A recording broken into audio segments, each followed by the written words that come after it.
E se fosse possível validar cada peça de comunicação de uma marca com simples sim ou não? Tudo baseado em uma única frase.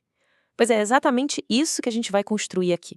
Mas calma, não estamos falando de um slogan para botar num outdoor, tá? A gente está falando de um filtro, um poderoso filtro interno que vai guiar absolutamente todas as decisões. Prontos para montar? Esse aqui é o nosso guia. Primeiro, a gente vai entender o que é esse tal de filtro de aprovação. Depois, vamos juntar as peças. Qual é o problema real, quem é o público certo e qual o diferencial verdadeiro. E aí, no final, a gente monta a frase e faz o teste de qualidade para ver se funciona mesmo. Bora lá? O que a gente busca aqui é uma simplicidade quase brutal. É uma única frase que funciona como um porteiro, sabe? A ideia entra ou fica de fora. Simples assim. É esse tipo de disciplina que cria uma marca de verdade, uma marca coesa, forte, onde cada mensagem só reforça a anterior. Ok, vamos para a primeira peça do nosso quebra-cabeça. E aqui já vem a primeira grande virada de chave. O ponto de partida não é o produto, nunca é. É o problema que ele resolve. É preciso pensar no antes, sabe? Naquele estado indesejado que o cliente está vivendo e que ele quer desesperadamente deixar para trás. Olha só a diferença. De um lado, tem um erro super comum: definir o problema como a falta da solução.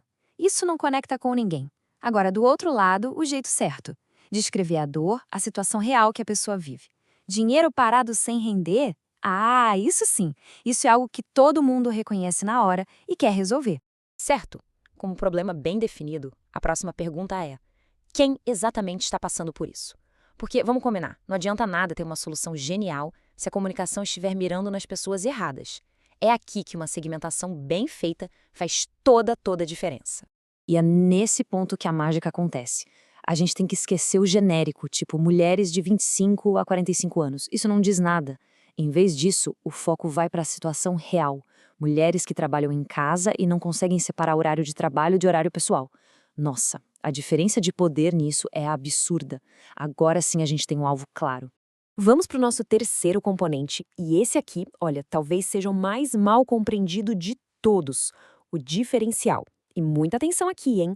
Diferencial é aquela parte do processo que nenhum concorrente faz igualzinho e, mais importante, que o cliente consegue perceber antes mesmo de comprar. E aqui está um dos maiores erros que a gente vê por aí. Coisas como qualidade superior ou atendimento personalizado. Isso não é diferencial, gente. Isso é o mínimo que se espera. Ninguém compra uma coisa esperando que seja de baixa qualidade, né? O diferencial de verdade está no processo, em algo concreto que dá para medir. Tipo, entregamos em 2 horas. É a diferença entre uma promessa e uma prova. Tá, mas como saber se o que uma empresa oferece é um diferencial de verdade ou só o básico? A resposta está numa pergunta bem simples, que funciona como um verdadeiro teste de fogo. É só pensar nesse suposto diferencial e se perguntar: um cliente compraria de um concorrente que não tem isso? A resposta pode ser bem surpreendente. A lógica é bem simples, na verdade. Se a resposta for algo como de jeito nenhum, nunca compraria, então, pronto, isso não é um diferencial. É uma obrigação, uma condição para estar no mercado. Agora, se a resposta for bem, talvez, se o preço fosse bom, aí sim, aí tem um diferencial. É algo que dá uma vantagem, mas não é o que define se a empresa existe ou não. E por que ser tão específico é tão importante? A resposta é pura neurociência. O nosso cérebro, ele é programado para ignorar o que é genérico, o que é ruído, sabe, tipo qualidade superior. Mas quando ele se depara com uma informação concreta, nova, como entregamos em 2 horas, ele para e presta atenção. E atenção, como a gente bem sabe, é a moeda mais valiosa que existe. Muito bem, temos todas as peças na mesa. O problema que a gente resolve, o público que a gente atende e o nosso diferencial único. Chegou a hora de juntar tudo isso e construir a nossa frase final, o nosso filtro mestre. E aqui está a fórmula. São 4 blocos bem simples, que se encaixam numa ordem lógica. Começa dizendo o que a marca é. Depois, qual problema ela resolve. Em seguida, para quem. E, para fechar com chave de ouro, por que as pessoas deveriam se importar. Ou seja, o diferencial. E aqui vai uma regra de ouro. Se a frase de posicionamento não couber em umas 4 linhas, ela é praticamente inútil como filtro. Pensem bem, se a própria equipe não consegue memorizar, como é que vai usar isso para tomar decisões rápidas no dia a dia?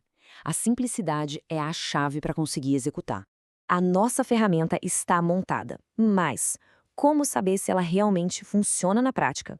Agora, a gente vai para o teste final, o teste de foco. Como aplicar esse filtro no campo de batalha do dia a dia e ter certeza de que ele está fazendo o trabalho dele. É isso! Esse é o filtro mestre em ação. Antes de qualquer post, qualquer anúncio ou vídeo ir para o ar, ele precisa passar por essa pergunta.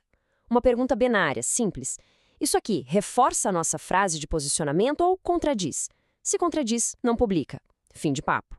E os resultados de usar um filtro desses são, nossa, impressionantes. Pensem em menos retrabalho, menos dinheiro jogado fora com ideias que não vão a lugar nenhum e uma equipe inteira alinhada, falando a mesmíssima língua.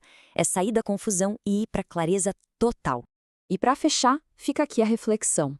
Hoje, a comunicação de uma marca funciona como um filtro claro e preciso que atrai as pessoas certas com a mensagem certa?